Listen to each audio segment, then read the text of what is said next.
Welcome to FPRMFI channel. Watch and listen to life stories of FPRMFI scholars. Let's hear testimonial from Elas Domingo.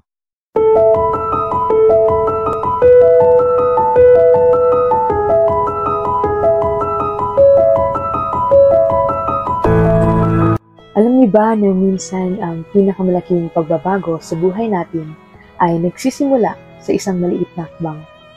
Para sa akin, nagsimula ito nang makilala ko ang FPRMFI family.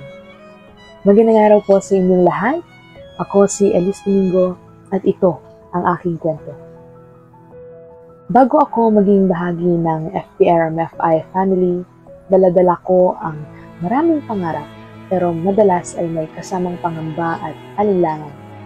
Maraming pagkakataon na nagdududa ako kung kaya ko bang umabot mga ito, lalo na kung minsan kulang sa suporta at gabay.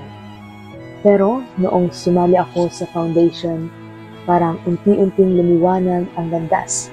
Hindi lang nila pinalakas ang tiwala ko sa sarili, kundi tinuruan din nila akong makita ang halaga ng bawat maliit na tagumpay. Dito ko naranasan ang tunay na suporta ng isang pamilya na hindi sumusuko at laging nagtutulungan. Dati, puno ako ng tanong, pero ngayon, mas malinaw na ang direksyon ko. Mas buo ang loob ko at mas determinado akong abutin ang aking mga pangarap. Ang journey ko ay hindi naging madali, pero dahil sa foundation, mas naging makabuluhan at mas naging puno ng pag-asa ang buhay ko. Kaya, kung may natutunan ako sa aking paglalakbay, ito ay ang simpleng kapag may pamilya kang sumusuporta at naniniwala sa iyo, walang imposible.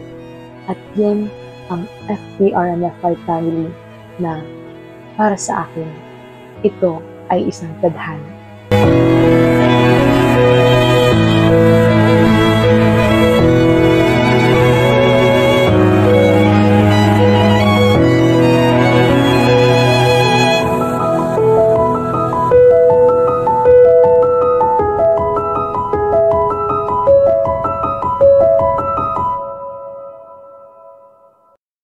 Thank you for watching.